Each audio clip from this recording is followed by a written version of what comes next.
Hello guys, this is your maths teacher. कैसे हैं आप सब? आई होप सब अच्छे होंगे और अपनी सीटेट की प्रिपरेशन को भी अच्छे ढंग से कर रहे होंगे। तो हमारे पास सीटेट पे दो लेवल आते हैं। लेवल फर्स्ट वो होता है जिसमें क्लास 1 to 5 के लिए अप्लाई किया जाता है, एंड लेवल सेकंड वो होता है जिसमें क्लास 6 to 8 के लिए अप्लाई किया जाता है। और हम अपनी सुपर सीरीज में लेवल 2 के क्वेश्चन पेपर्स को ले रहे हैं। तो आज हम अपनी इस सीरीज में करेंगे 25 जनवरी 2023 का पेपर, जो जनवरी में अब तक मैंने जितने पेपर करवाए हैं बाकी पेपर के कंपेयर में जस्ट ओनली थोड़ा सा टफ पड़ता है या थोड़ा सा टिपिकल है। सो ज़्यादा टाइम वेस्ट ना करते हुए हम अपनी सीरीज को स्टार्ट करते हैं। Now let's start the question number first of this video, the reciprocal of this number. तो हम इसको कैलकुलेट करेंगे, उसके बाद हम उसका रेसिप्रोकल लेंगे। सो 16 3 is 48 एंड 48 प्लस 5 हमारे पास होगा 53 divided by 16 plus 8 2 is 16 and 19 divided by 8। Clear है? So this implies that LCM लेंगे, हमारे पास आएगा 16, 53 plus 19 2 is 38। This implies that 8 and 3 हमारे पास आएगा 11, 9 बाय 16। सो हमें इसका रेसिप्रोकल निकालना था, तो हमारे पास जो रिक्वायर्ड आंसर हमारा होगा वो होगा 16 डिवाइडेड बाय 91। पहले हमने इसको कैलकुलेट किया, उसके बाद हमने इसका रेसिप्रोकल कर दिया। So option number third is our answer. Now next question is the least number to be subtracted from this number to make it a perfect square is. तो इसको परफेक्ट स्क्वायर बनाने के लिए हमें इसमें से क्या माइनस करना होगा? पहले हम इसका स्क्वायर रूट निकालते हैं, जो रिमाइंडर बचेगा वही हम इसमें से माइनस कर देंगे। क्लियर है? सो पीछे से हम पेयर बनाए तो 4 4 जा 16, हमारे पास यहाँ से बचेगा 3 8 9, 4 एंड 4 8। अब हम यहाँ से करें 4 से करें अगर हम, तो 4 4 जा 16, 1 कैरी, 4 8 जा 32 एंड 33। तो मेरे पास रिमाइंडर बचता है यहाँ से 353। अगर मैं इस मान लीजिए कि 1989 के अंदर से हम 53 को माइनस कर दें, तो हमारे पास बचेगा यहाँ से 6 एंड 3 9 1, जो कि हमारे पास 44 का स्क्वायर होता है। क्लियर है? सो हमें माइनस क्या करना होगा? जो हमारे पास रिमाइंडर बचा होगा। So option number 4 is our answer. Now next question is if x equal to this, y equal to this, z equal to this. तो हमें निकालना है इसमें LCM। तो जनरली सपोज कीजिए कि मैं x को कंसिडर कर लेती हूँ 12, जिसको हम लिख सकते हैं 2 2 3 जा 6, 6 2 जा 12। क्लियर है? और y को मैं मान लेती हूँ 1 मिनट के लिए 16, तो हम इसको लिख सकते हैं 2 2 जा 4, 4 2 जा 8 एंड 8 2 जा 16। क्लियर है? एंड z सपोज कीजिए मैं 27 ले लेती हूँ, तो जिसको हम लिख सकते हैं 3 मल्टीप्लाई 3 मल्टीप्लाई 3, है ना?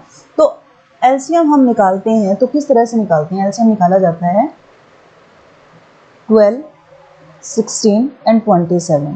3 से हम करें 3 4 जा 12, 16 एज इट इज, 3 9 जा। 4 से करें हम 4 1 जा 4 4 जा 16 एंड 9। क्लियर है? एंड 4 से हम अगेन करें तो मेरे पास आएगा 1 1 9, और 9 यानी कि 3 से मैं करूं तो मेरे पास आएगा ये।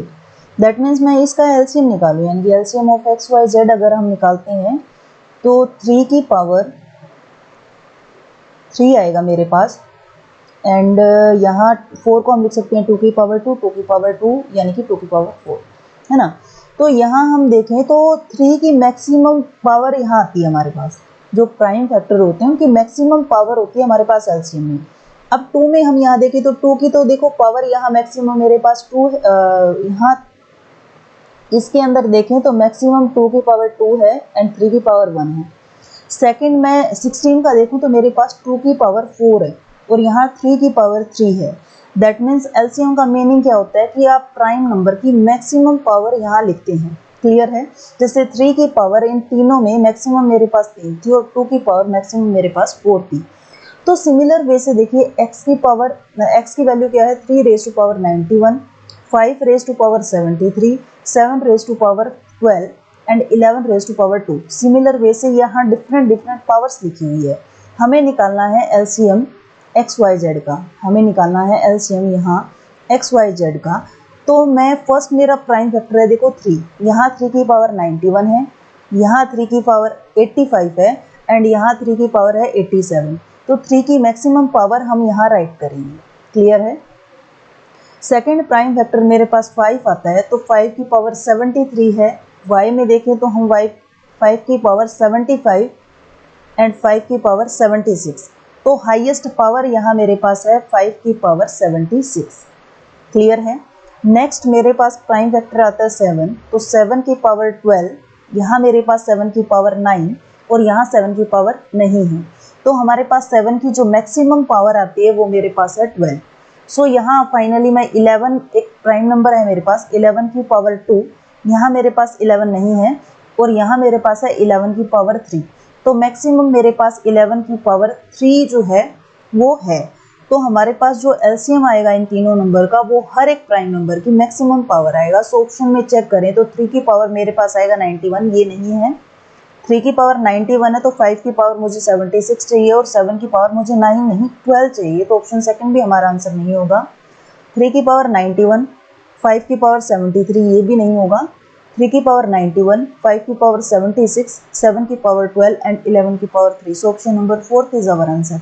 आई होप समझ आ गया होगा। आपको एलसीएम लेना है ना, तो हर एक प्राइम फैक्टर की मैक्सिमम पावर लिखना है आपने।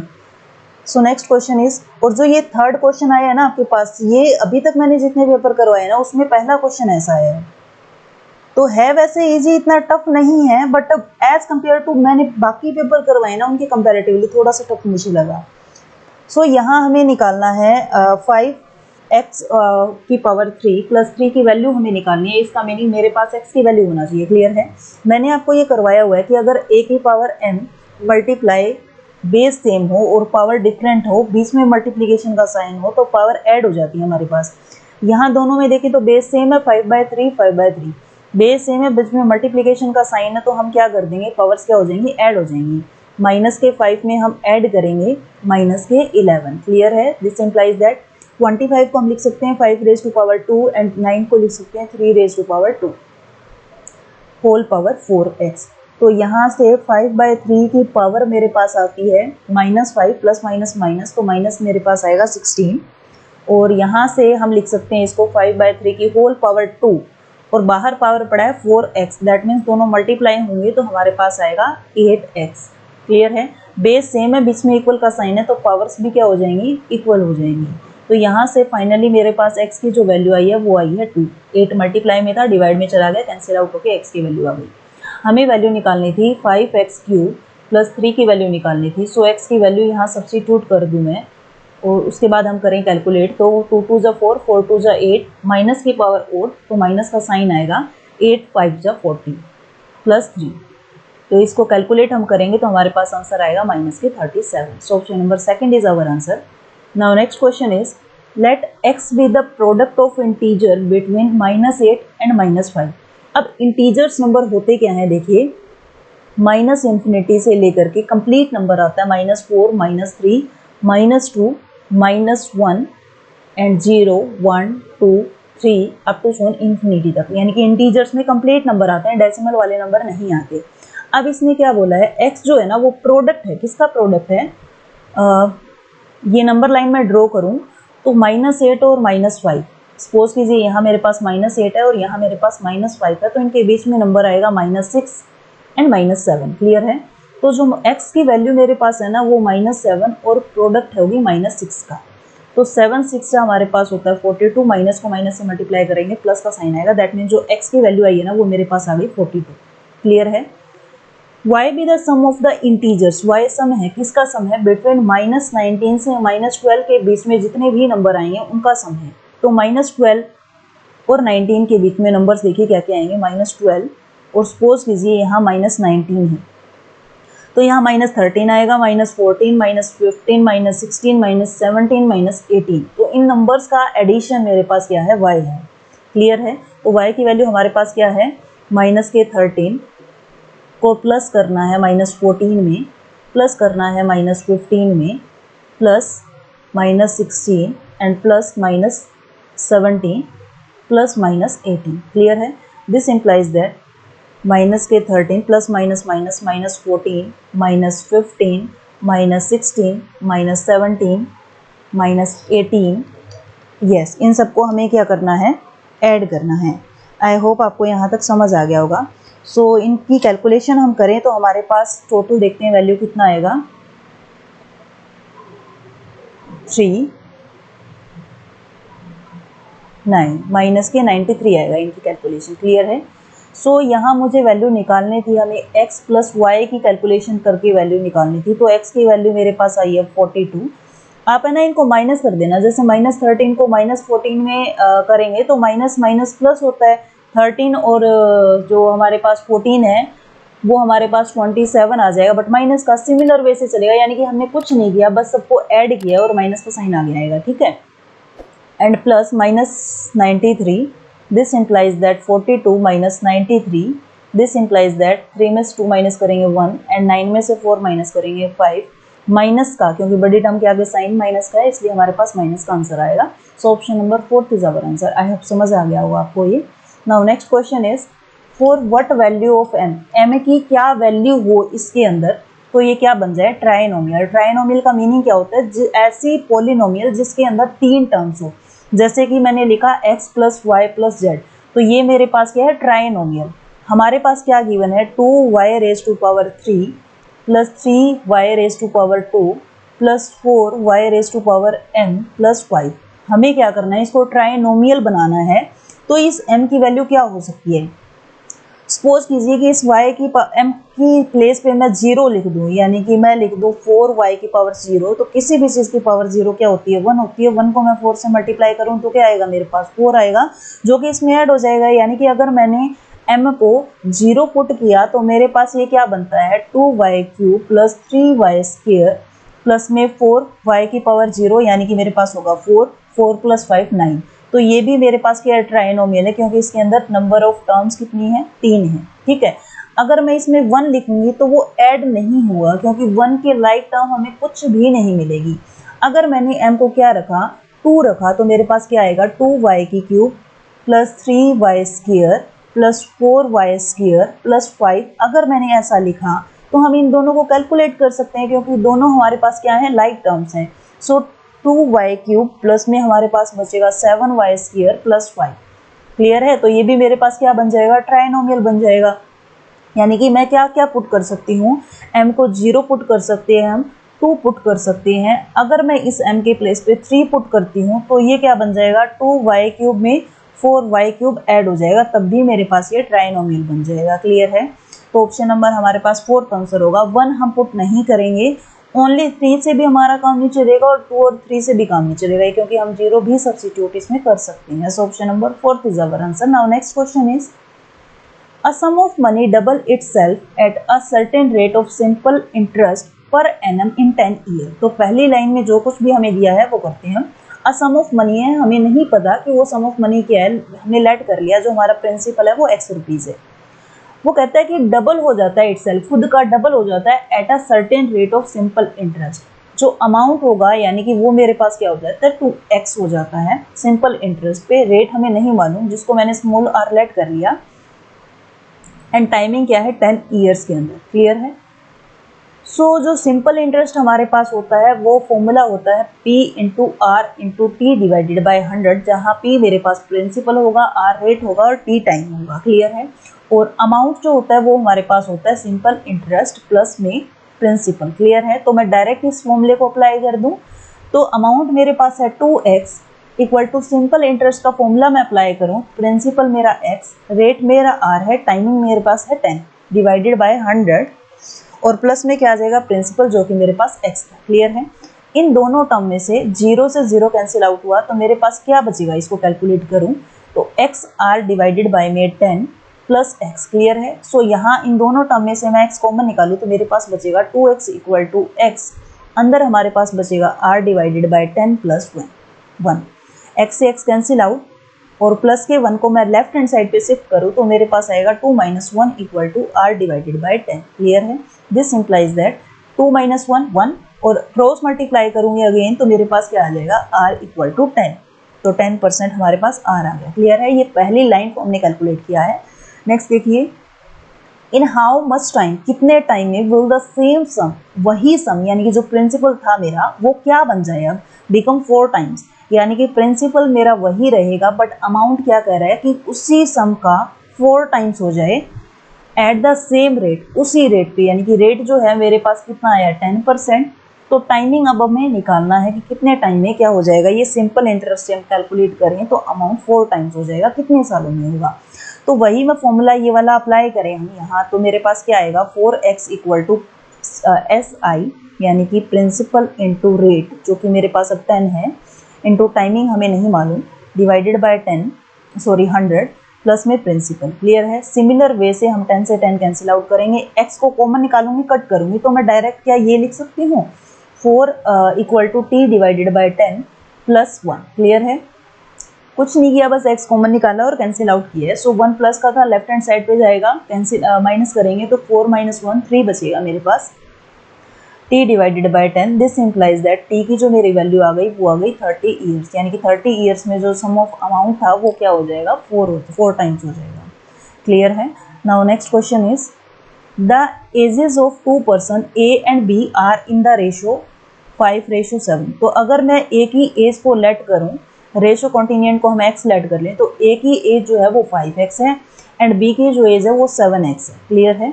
आफ्टर 4 ईयर्स, 4 सालों के बाद में, अगर A की एज 5x है तो 4 सालों के बाद में इसकी एज हो जाएगी 5x प्लस 4 और B की हमारे पास जो एज 7x है वो हमारे पास हो जाएगी 7x प्लस 4। क्लियर है। The ratio of their ages will be 3:4. After 4 years, हमारे पास क्या आएगा 5x plus 4 divided by 7x plus 4। जो ये न्यू रेशो मेरे पास आया है वो हमारे पास है 3 डिवाइडेड बाय 4।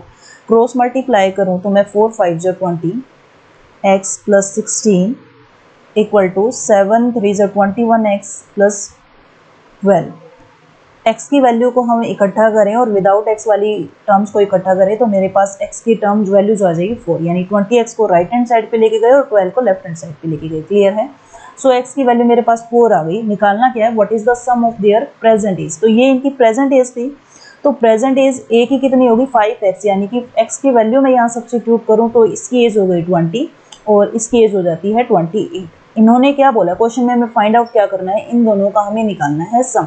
सो सम हमारे पास क्या होगा 8 एंड 4, 48 जो होगा टोटल सम होगा इनकी प्रेजेंट एज का। Now next question is on subtracting this number from this, हमें कोफिशिएंट क्या चाहिए, sum of the coefficient of x square y and xy square. Complete मैं नहीं करूंगी, हमें क्या करना है इस कंप्लीट के अंदर से माइनस क्या करना है, ये वाली टर्म माइनस करनी है। क्लियर है। तो मैं सिर्फ और सिर्फ वो टर्म्स उठाऊंगी जिसकी मुझे रिक्वायरमेंट है। हमें चाहिए x स्क्वायर y और xy स्क्वायर, तो यहाँ से मैं क्या उठाऊंगी माइनस के 2xy square and plus 5x square y। Clear है। ये बाकी टर्म्स लिखने का हमें टाइम वेस्ट करने की कोई ज़रूरत नहीं है। फ्रॉम के बाद वाले में से हमें पहले वाला माइनस करना होता है, तो मैंने फ्रॉम के बाद वाले में से वो टर्म्स उठाई हैं जिसकी मुझे ज़रूरत है। क्लियर है। माइनस हमें करना है, अब इस वाले को माइनस करना है, बस इसमें से भी मैं क्या उठाऊंगी जिसकी मुझे रिक्वायरमेंट है, यानी कि 4x स्क्वायर उठाएंगे, 4x स्क्वायर y हम यहाँ से पिक करेंगे और प्लस का 5xy स्क्वायर। क्लियर है। कुछ भी ज़रूरत नहीं है इतना सब कुछ लिखने का। तो माइनस के 2xy square plus 5x square y minus के 4x स्क्वायर y, माइनस के साइन को हम अंदर लेके जाएंगे तो दोनों के साइन चेंज हो जाएंगे। सो अब कैलकुलेट करें लाइक टर्म्स को xy square and xy square. देखिए माइनस के 2xy स्क्वायर माइनस के 5xy square, that means minus के 7xy square plus 5x square y minus 4x square y, यानी कि 5 में से 4 माइनस में करूँगी तो मेरे पास आएगा 1x स्क्वायर y। क्लियर है। हमें क्या निकालना है, the sum of the coefficient of x square y and xy square के in the final result. Final result में इन दोनों के कोफिशिएंट का मुझे निकालना है सम, यानी कि फाइनली हमें जो आंसर निकालना है वो ये निकालना है। Got it. तो यहाँ मेरे पास जो इन दोनों का सम आएगा वो आएगा -6। सो option number 4 is our answer. Now next question is, हमें करना है इसको कैलकुलेट। ये भी जो बाकी पेपर में क्वेश्चन आया ना उससे थोड़ा सा टफ पड़ता है, वैसे टफ नहीं है लेकिन उनके कंपैरिजन में है। अब देखिए यहाँ हमारे पास ये क्यूबिक इक्वेशन है, तो क्यूबिक इक्वेशन का हमें कैलकुलेट करना होगा, इसके फैक्टर्स बनाने होंगे। क्लियर है? पहले मैं अलग से इसके फैक्टर बनाती हूँ। 4x³ माइनस 12x², हम इसको फैक्टराइज करना ना 9th क्लास में सीख जाते हैं। अगर हमारा पेपर 6 to 8 लेवल का हो रहा है तो 10th तक का लेवल तो आता ही है मैथ्स में, 10th से अपर नहीं जाता सीटेट में, सीटेट में नहीं जाता 10th टू अपर। क्लियर है? सो जब हम इस पोलिनोमियल के फैक्टर करना चाहते हैं तो by hit and trial method apply करते हैं, यानी कि x की ऐसी क्या वैल्यू मैं पुट करूं कि ये जो पोलिनोमियल है मेरे पास वो 0 बन जाए। क्लियर है? तो मुझे ना आइडिया यहाँ से लग रहा है कि जो इसके ऑप्शंस है ना, काफ़ी आइडिया हमें ऑप्शन से लग जाता है कि अगर मैं x को 1/2 पुट करके देखूं तो क्या हमारे पास ये पोलिनोमियल 0 बनता है। देखते हैं पुट करके। 4x के प्लेस में मैं 1/2 माइनस का पुट करूं तो माइनस के 1/2 नहीं, प्लस का ही पुट करेंगे। 1/2 पुट करूं तो मेरे पास क्या आएगा 1/8 माइनस के 12, x की वैल्यू 1/2 पुट करूं तो मेरे पास आएगा 4 एंड माइनस के देख लेते हैं माइनस के रिक्वायरमेंट होगी या नहीं होगी। 1/2 प्लस 3। क्लियर है? 4 1 जा 4 2 जा 4 1 जा 4 3 जा, तो हमारे पास क्या बचा यहाँ से 1/2 माइनस 3 माइनस 1/2 प्लस का 3 कैंसिल आउट हो गया। क्लियर है? तो यानी कि x को 1/2 पुट करने से मेरे पास ये पोलिनोमियल क्या बन रही है 0 बन रही है। दैट मीन्स x माइनस 1/2 क्या है, इज फैक्टर ऑफ जो हमारे पास इक्वेशन 1 है, इसका ये क्या है फैक्टर है। क्लियर है? अब हम क्या करेंगे डिवाइड करेंगे, यानी कि 4x³ minus 12x² minus x plus 3 को मैं x माइनस 1/2 से क्या करेंगे हम डिवाइड करेंगे, तो यहाँ मेरे पास एक क्वाड्रेटिक फैक्टर रहेगा। तो देखिए किससे करें, x को मैं जिस चीज़ से मल्टीप्लाई करूँ तो 4x³ आ जाए। आई होप ये ना डिवीजन आपको समझ आती होगी, तो मैं इसमें ज़्यादा टाइम वेस्ट ना करते हुए डायरेक्ट करवा रही हूँ आपको। 4x² से मल्टीप्लाई करेंगे तो मेरे पास आएगा 4x³ एंड यहाँ मेरे पास आएगा 2x²। क्लियर है? माइनस प्लस कैंसिल आउट, तो यहाँ से मेरे पास बचेगा 10x², ऊपर से हम x को लिखेंगे तो यहाँ मेरे पास आएगा माइनस के 10x, सो यहाँ मेरे पास आएगा 10x² and minus minus plus 5x plus minus cancel out, तो यहाँ मेरे पास बचता है माइनस के 6x और प्लस का 3। सो माइनस 6 से मैं यहाँ मल्टीप्लाई करवाऊंगी तो मेरे पास आएगा माइनस के 6x और माइनस माइनस प्लस 3। क्लियर है? तो मेरे पास क्या लिख सकते हैं हम 4x³ माइनस 12x² माइनस के x प्लस 3 को हम क्या लिख सकते हैं x माइनस 1/2 एंड यहाँ से हम लिख सकते हैं 4x² माइनस के 10x एंड माइनस का 6। क्लियर है? अब यहाँ से अगर मैं एलसीएम लूँ तो मेरे पास बनता है ये 2x माइनस 1। अच्छा, तो यहाँ से अगर हम 2 कॉमन निकालें तो अंदर मेरे पास बचेगा 2x² माइनस के 2 5 जा 10 माइनस के 3। क्लियर है? 2 से 2 cancel out, this implies that 2x minus 1 and यहाँ से मेरे पास बचेगा 2x² माइनस 5x माइनस 3। तो फाइनली सिर्फ क्यूबिक पोलिनोमियल को हम सोल्व करके ये चीज़ लिख सकते हैं। क्लियर है? और ये वाली चीज़ें अब मैं रफ कर रही हूँ क्योंकि मुझे जगह चाहिए क्वेश्चन को सोल्व करवाने के लिए। So wait a minute. I hope आपको समझ आ रहा होगा ये। और जब भी आप अपने पेपर को कंप्लीट करें ना तो टाइमिंग को देखते हुए चलना है आपको, क्योंकि ये क्वेश्चन है ना काफ़ी लेंथी पड़ जाता है, तो टाइम आपका कंज्यूम कर जाएगा, 1 मिनट से ज़्यादा लग जाएगा इसको सोल्व करने में। ठीक है? तो अगर आपके पास टाइम की शॉर्टेज बचती है ना तो आप ऐसे क्वेश्चन को छोड़ दीजिए, क्योंकि नेगेटिव मार्किंग नहीं है और आप तुक्का भी लगा सकते हैं इसका। क्लियर है? और आपके पास अगर टाइम है तो आपको सोल्व करना ही चाहिए। सो फाइनली ना मैं इसके क्यूबिक पोलिनोमियल के प्लेस पे लिख रही हूँ 2x minus 1 and 2x² minus 5x minus 3 and यहाँ से देखिए a इस 9 को हम लिख सकते हैं 3 का स्क्वायर। दैट मीन्स मैं इसको राइट कर सकती हूँ x minus 3 and x plus 3 divided by, यहाँ से मेरे पास बचता है इस क्वाड्रेटिक इक्वेशन को भी हम सोल्व करेंगे ना तो ये x माइनस 3 का होल स्क्वायर बनता है मेरे पास। तो हम इसको राइट कर सकते हैं x minus 3 2x² minus 5x minus 3 as it is रखेंगे आप। इससे ये कैंसिल हो गया, x माइनस 3 से x माइनस 3 कैंसिल आउट हो गया सो हमारे पास फाइनली जो वैल्यू बचती है वो 2x minus 1 and x plus 3 divided by x minus 3। Clear है? सो देखते हैं कौन सा हमारा आंसर होगा। डिनोमिनेटर में प्लस का टर्म नहीं है, ये नहीं हो सकता, ये नहीं हो सकता। एंड यहाँ हम चेक करें 2x minus 1 x plus 1 x plus 3। Yes, option number second is our answer. Now next question is side A B of parallelogram ABCD, एक पैरेललोग्राम है आपके पास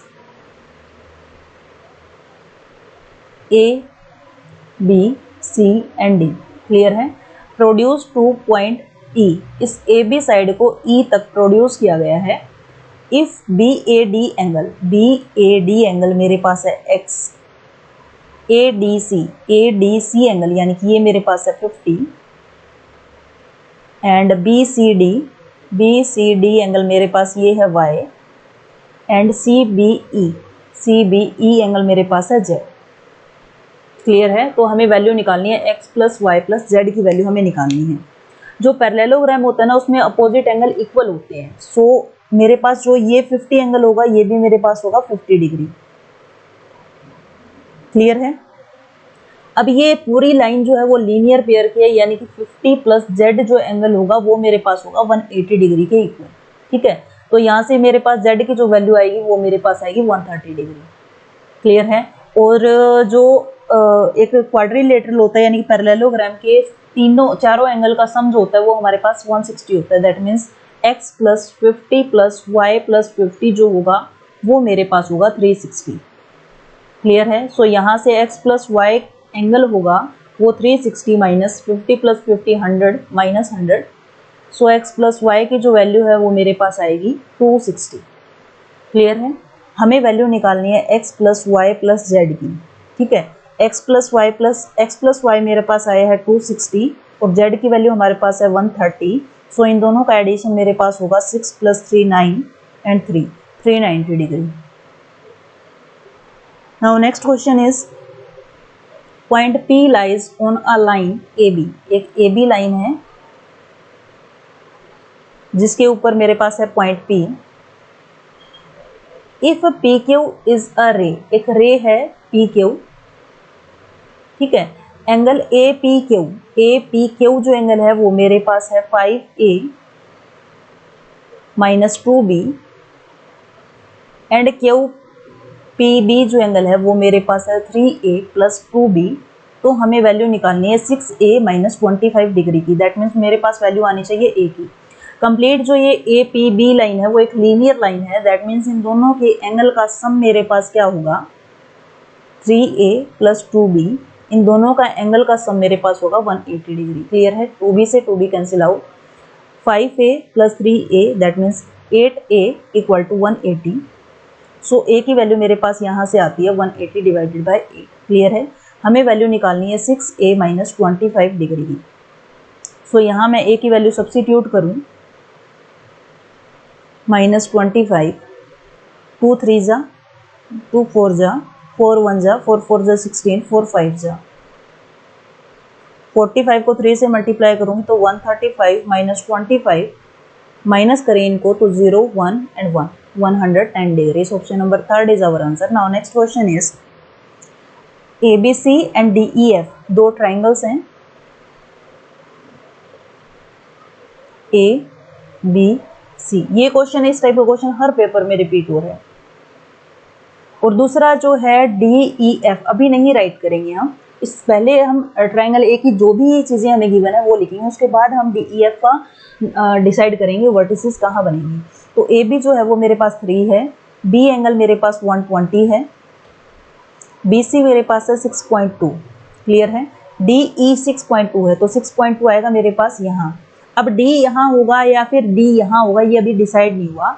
DF मेरे पास है 3 तो दोनों में कॉमन है पॉइंट D, तो D हम यहाँ राइट करेंगे DF। ये F पॉइंट फिर यहाँ आएगा और D एंगल है वो 120 डिग्री है। क्लियर है? और यहाँ आ जाएगा E। सो ट्राइंगल हमें चेक करना है ABC जो है कॉन्ग्रुएंट किसके बनती है। जिस ऑर्डर में ABC आ रहा है उसी ऑर्डर में हमारे पास ये आएगा। दैट मीन्स FDE जो ट्राइंगल है ABC वो कॉन्ग्रुएंट है FDE की। क्लियर है? तो ABC कॉन्ग्रुएंट है DEF no F D E के। Yes, option number second is our answer. Now next question is which of the following figure have both linear symmetry and rotational symmetry. अब linear symmetry क्या होती है, जैसे कि suppose कीजिए मैंने लिया एक स्क्वायर ले लिया, क्लियर है। तो स्क्वायर में लीनियर सिमेट्री होती है कि ये वर्टिकल होती है, बीच से अगर हम कट कर दें या पेपर लें उसको फोल्ड करें और एग्जैक्ट दोनों तरफ हमें सेम ही नजर आए, तो इसको बोलते हैं हम लीनियर सिमेट्री, क्लियर है। रोटेशनल सिमेट्री है जैसे कि अगर मैं रोटेट कर दूं, रोटेट भी हमें क्या करना है 360 लेस देन 360 डिग्री एंगल पे अगर रोटेट करें और सेम एग्जैक्ट हमें वही फिगर नजर आए, फिगर चेंज ना हो, तो उसको बोलते हैं रोटेशनल सिमेट्री, ठीक है। तो अब बोलता है कि किसके कौन सी ऐसी दो फिगर्स हैं जिसके अंदर हमारे पास लीनियर सिमेट्री भी हो और प्लस में क्या हो, रोटेशनल सिमेट्री भी हो। इक्विलेटरल ट्रायंगल देखिए कैसा होता है, जिसकी तीनों साइडें इक्वल होती हैं, है ना। तो इसके हमारे पास सिमेट्री, लाइन ऑफ सिमेट्री 1 2 3 ये तो है, ये लीनियर सिमेट्री है। रोटेशनल अगर हम इसको रोटेट कर दें तब भी ऐसा ही नजर आएगा, यानी कि तीनों साइड इसकी इक्वल होंगी, चाहे हम इसको इस टाइप से रोटेट कर दें और चाहे फिर हम इसको इस टाइप से रोटेट कर दें, क्लियर है। ये होती है रोटेशनल सिमेट्री। तो हमारे पास इक्विलेटरल ट्रायंगल तो ऐसी फिगर है जिसमें लीनियर सिमेट्री भी है और रोटेशनल सिमेट्री है, बट आइसोसेलेस ट्रायंगल ऐसी फिगर है जिसमें दो साइडें इक्वल हैं, जिसमें लीनियर सिमेट्री तो है बट रोटेशनल सिमेट्री नहीं होती। So option number first is not our answer. Kite and rhombus, rhombus ऐसी फिगर है जिसमें हमारे पास क्या होगा, रोटेशनल सिमेट्री भी होगा और हमारे पास लीनियर सिमेट्री भी होगा। बट काइट ऐसी फिगर है जिसमें जस्ट ओनली हमारे पास काइट ऐसी फिगर होती है जिसमें हमारे पास लीनियर सिमेट्री तो होता है बट रोटेशनल सिमेट्री नहीं होता। सो काइट की वजह से सेकंड ऑप्शन भी हमारा आंसर नहीं होगा। काइट नहीं होता, यहाँ मेरे पास आइसोसेलेस ट्रायंगल नहीं होता। रेक्टेंगल ऐसी फिगर है जिसमें हमारे पास लीनियर सिमेट्री भी होती है और हमारे पास रोटेशनल सिमेट्री भी होती है, बट काइट के अंदर नहीं होती। सो ऑप्शन नंबर थर्ड भी हमारा आंसर नहीं हो सकता। रोम्बस, यस, रोम्बस ऐसी फिगर है जिसमें हमारे पास क्या होगा, लीनियर सिमेट्री भी होगा और रोटेशनल सिमेट्री भी होगा, और रेक्टेंगल में भी हमारे पास लीनियर सिमेट्री भी होगा और रोटेशनल सिमेट्री भी होगा। So option number fourth is our answer. Now next question is in a triangle P Q R, P Q R मेरे पास ट्रायंगल है जिसमें पी जो एंगल है वो मेरे पास है 80 degree and internal bisector of angle Q and R. Angle Q का इंटरनल बाइसेक्टर, इसका मीनिंग इस क्यू टोटल एंगल को ये दो इक्वल पार्ट में डिवाइड करता है, ठीक है। और यहाँ से जो ये आर है ये भी क्या है, internal bisector of angle R. तो दोनों के दोनों पॉइंट ओ पे मीट करते हैं मेरे पास। If angle Q O R, अगर Q O R angle, that means ये जो एंगल है वो मेरे पास एक्स है, तो हमें इसकी वैल्यू निकालनी है, यानी कि मेरे पास पहले एक्स की वैल्यू आनी चाहिए। तो सपोज कीजिए कि आपको पता है ट्रायंगल के तीनों एंगल का सम जो होता है 180 डिग्री होता है by triangle P Q R. मैं अगर ट्रायंगल लूँ तो मेरे पास angle P plus angle Q ये कंप्लीट एंगल क्यू, ठीक है, प्लस एंगल आर जो होगा वो मेरे पास होगा 180 डिग्री के equal. So 80 degree plus angle Q plus angle R equal to हमारे पास होगा 180 degree. Angle Q plus angle R हमारे पास होगा 100 डिग्री। आई होप समझ आ गया होगा आपको इतना।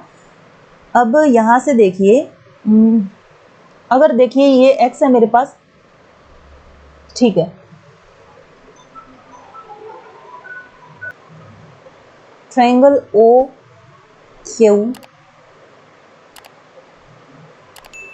क्यू आर अगर हम लेते हैं तो एंगल ओ, यानी कि ये कंप्लीट एंगल ओ, और ये वाला देखो टोटल एंगल क्यू था और जो ओ क्यू था वो एंगल का बाइसेक्टर था, इंटरनल बाइसेक्टर थे ये। सो प्लस में हम क्या लिखेंगे इसको, एंगल क्यू डिवाइडेड बाय 2, है ना।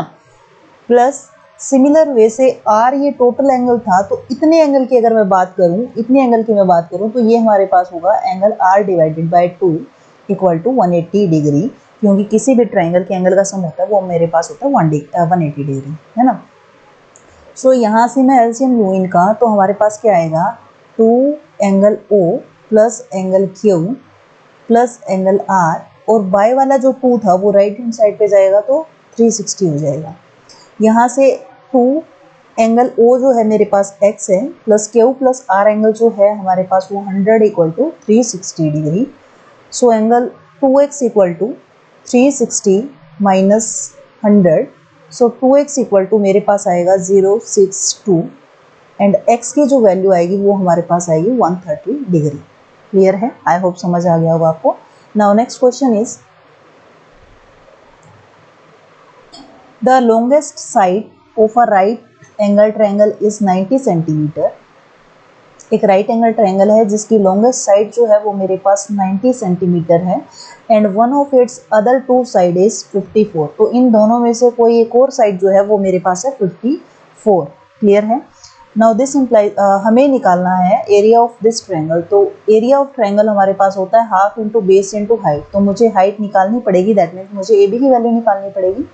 तो ये जो ट्रायंगल है वो राइट एंगल ट्रायंगल है, तो हम पाइथागोरस थ्योरम लगाएं तो ए बी की जो वैल्यू है वो मेरे पास आएगी रूट ऑफ हाइपोटेन्यूज का स्क्वायर यानी कि 90 का स्क्वायर माइनस 54 का square.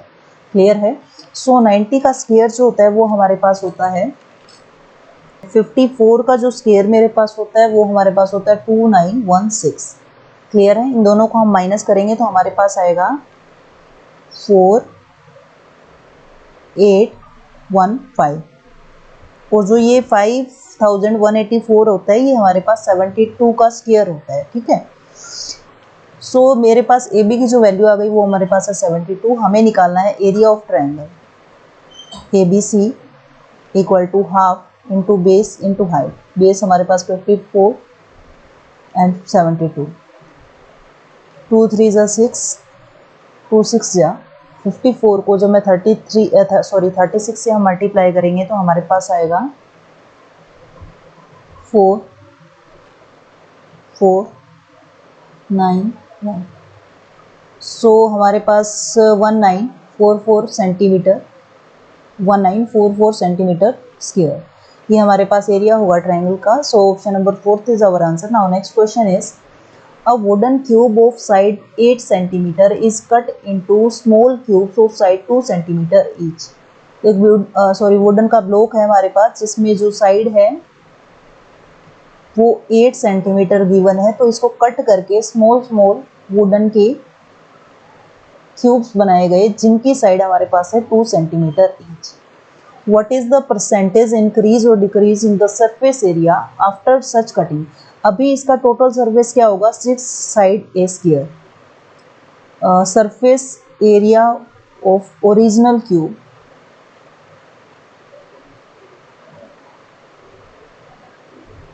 Six A square, A की वैल्यू मेरे पास है 8 मल्टीप्लाई 8। इन तीनों को मैं मल्टीप्लाई करूँ तो हमारे पास आएगा 8 8 से 64 एंड 64 6 जा 384 सेंटीमीटर स्क्वायर। ठीक है? इसका मीनिंग क्या है कि अगर ऐसा क्यूब जिसकी साइड हमारे पास 8 सेंटीमीटर है और मुझे पेंट करना है तो कितना एरिया रिक्वायरमेंट होगा, है ना? और उसको कट करके छोटे छोटे बॉक्सेस बनाए गए, जितने भी टोटल बॉक्स होंगे उन टोटल जो सरफेस एरिया होगा वो ज़्यादा होगा या फिर ये ज़्यादा होगा। अगर मान लीजिए इस टोटल जितने भी ऐसे क्यूब बनते हैं इन सब का टोटल सरफेस एरिया अगर ज़्यादा है तो वो कितने परसेंट ज़्यादा है ओरिजिनल वाले से, ये हमें निकालना है। सो वॉल्यूम हम देखें कि इस बड़े वाले की वॉल्यूम ऑफ ओरिजिनल क्यूब वो मेरे पास कितना है, साइड का क्यूब होता है दैट मीन्स 8 का क्यूब जो कि हमारे पास होता है 512 सेंटीमीटर क्यूब। और वॉल्यूम ऑफ न्यू क्यूब जो नया क्यूब बना है वो हमारे पास क्या है, ए का क्यूब यानी कि 2 का क्यूब दैट मीन्स 2 2 जा 4 4 2 जा 8। तो नंबर ऑफ क्यूब्स वो कैसे आएंगे जब हमारे पास ओरिजिनल जो बड़े वाला क्यूब है उसके वॉल्यूम को यानी कि जितना मटेरियल इसमें लगा होगा उतना मटेरियल जितने भी total number of small cubes बने होंगे उनमें लगा होगा। सो बड़े वाला यानी कि ओरिजिनल क्यूब के वॉल्यूम से मैं 512 को अगर डिवाइड कर दूं न्यू वाले क्यूब के वॉल्यूम से तो मेरे पास आ जाएंगे टोटल नंबर ऑफ क्यूब्स। तो हमारे पास आएगा 64 ऐसे क्यूब्स बनेंगे जिनका साइड कितना होगा 2 सेंटीमीटर होगा। क्लियर है? अब मैं सरफेस एरिया निकालूं किसका, ऑफ न्यू 64 क्यूब्स का, तो वो हमारे पास क्या आएगा अगर सिंगल क्यूब का वॉल्यूम हमें सरफेस एरिया निकालना हो, उसका फॉर्मूला होता है 6 इंटू साइड का स्क्वायर। तो साइड मेरे पास है 2 × 2, बट ये है एक क्यूब का। न्यू जो छोटे छोटे क्यूब मेरे पास बने हैं वो हमारे पास बने हैं 64। तो इन सब की जो मल्टीप्लिकेशन आएगी वो मेरे पास आएगी 6 12 36। 36 को 64 से मल्टीप्लाई करें हम, हमारे पास आएगा 6 3 5 और 1। आप मल्टीप्लाई करके देख लेना, एग्जैक्ट यही आएगा हमारे पास। तो टोटल सरफेस एरिया आया है ये नए वाले क्यूब का। जो पुराने वाले क्यूब का सरफेस एरिया था वो मेरे पास था 384। यानी कि इस बड़े वाले क्यूब को मुझे पेंट करना है तो मुझे कितना एरिया रिक्वायरमेंट होगी 384 की। अब इनके कट करके ऐसे छोटे छोटे क्यूब्स कट किए जिनकी साइड 2 सेंटीमीटर है, तो ऐसे हमारे पास टोटल 64 क्यूब्स बनेंगे। और उन टोटल 64 क्यूब्स का जो सरफेस एरिया आएगा वो हमारे पास आएगा 1536। तो हमारे पास डिक्रीज कितना हुआ, सॉरी इंक्रीमेंट कितना हुआ सरफेस एरिया के अंदर, वो हमारे पास आएगा 1536 माइनस 384। तो दोनों का माइनस हम करें तो हमारे पास आएगा 2511। क्लियर है। अब परसेंटेज इंक्रीज निकालना है, इंक्रीज परसेंटेज हमें निकालना है, तो वो हमारे पास क्या आएगा, टोटल जितना डिफरेंस है divided by total surface area जो ओरिजिनल का था वो आएगा यहाँ पर, और मल्टीप्लाई में 100%। क्लियर है। सो हम इसको कैंसिल आउट करें तो ये 3 4 12 3, यस 3 से कंप्लीट डिवाइड होगा। दिस इंप्लाइज दैट 300% मेरे पास क्या होगा, ज़्यादा एरिया होगा छोटे वालों का। सो 300% इंक्रीमेंट आएगा। So option number second is our answer. Now next question is there is a circular path of width 4 metre inside a circular park along its boundary. एक सर्कुलर पार्क है आपके पास। अब यहाँ देखना, there is a circular path of width 4 metre inside circular park. इस park के अंदर एक पाथ बना हुआ है जिसकी विड्थ है 4 metre. If the radius of the park is, total park की रेडियस जो है वो मेरे पास है 16। क्लियर है। तो हमें निकालना है एरिया ऑफ पाथ निकालना है। अगर मैं बाहर वाले सर्कुलर फिगर के अंदर से और अंदर वाले सर्कुलर फिगर की माइनस कर दूं, अंदर वाले सर्कुलर फिगर को, तो मेरे पास टोटल एरिया आ जाएगा पार्क का। तो ये टोटल, अगर हम आउटर सर्कल की रेडियस देखें जिसको मैं कैपिटल आर के नाम से डिनोट करूं, तो वो मेरे पास है 16। अब पार्क की विड्थ मेरे पास है 4। सो अंदर वाले सर्कल की जो रेडियस मेरे पास आएगी वो हमारे पास, जिसको हम स्मॉल आर से अगर डिनोट करें तो वो मेरे पास होगी 12। क्लियर है। मुझे निकालना है एरिया ऑफ पाथ। हमारे पास क्या होगा, area of outer circle minus area of inner circle. तो बाहर वाले सर्कल का area pi capital R square, अंदर वाले का area pi small R square. तो पाई हम निकाल लेंगे बाहर कॉमन, कैपिटल आर का स्क्वायर यानी कि 16 का स्क्वायर जो कि हमारे पास होगा 256 माइनस स्मॉल आर का स्क्वायर दैट मीन्स 12 का स्क्वायर जो कि हमारे पास होगा 144। क्लियर है। सो 256 में से जब हम 144 को माइनस करेंगे तो हमारे पास बचेगा 211। अब पाई, सॉरी यहाँ स्क्वायर नहीं आएगा, पाई हमने कॉमन लिया था। पाई की वैल्यू मुझे लेनी है 3.14। पॉइंट में हटाऊं तो बाई में मेरे पास आ जाएंगे 2 जीरो। जब हम 314 को मल्टीप्लाई करेंगे 112 से तो 2 4 जा 8, 2 1 जा 2 3 जा 6, 4 1 3 3 1 4। तो मेरे पास आएगा 8 6 11 4 5 एंड 3। तो हमारे पास आएगा 351.68। क्योंकि बाय में 2 जीरो थी तो मेरे पास क्या आ जाएंगी, 2 के बाद पॉइंट आ जाएगा। क्लियर है। सो 351.68 मीटर स्क्वायर ये हमारे पास पाथ का एरिया होगा। Now next question is observation given है, ये सभी की सभी are written in ascending order. Already ascending order में राइट है। If median of this observation is 63, इनका सब का मीडियन जो है हमारे पास 63 है, तो हमें मीन निकालना है डेटा का। नंबर देखें तो 1 2 3 4 5 6 7 8 9 10 इवन नंबर ऑफ टर्म्स होती हैं, तो बीच वाली 2 इवन लेती हैं, यानी कि 4 हम यहाँ से छोड़ दें और 4 नंबर ऑफ टर्म्स हम यहाँ से छोड़ दें, तो इन दोनों का मीडियन कैसे निकालेंगे, इन दोनों को ऐड करेंगे हम और 2 से डिवाइड कर देंगे, तो मेरे पास आया मीडियन। ठीक है। वो मीडियन मेरे पास गिवन है 63। This implies that 2x + 2 divided by 2 equal to 63। 2 ऊपर से कॉमन निकालेंगे, डिनोमिनेटर वाला 2 कैंसिल होकर मेरे पास वैल्यू आएगी x + 1 equal to 63। That means x की जो वैल्यू है वो मेरे पास आ गई 62। ठीक है। सो जो ये x वाला नंबर था वो मेरे पास होगा 62 और x प्लस 2 यानी कि 64। अब जो मेरे पास ये 10 नंबर है ना, इन सब का हमें निकालना है mean.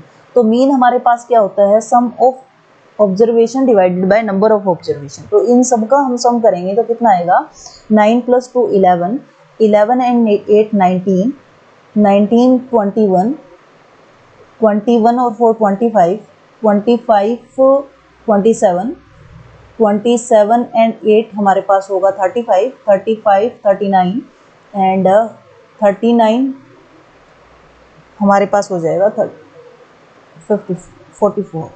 So 4 carry, 4 2 6 9 13, 13 and 5 18, 18 and 6 24, 30 37 44 and 44 and 8 मेरे पास होगा 52, 52 एंड 9 मेरे पास होगा 61।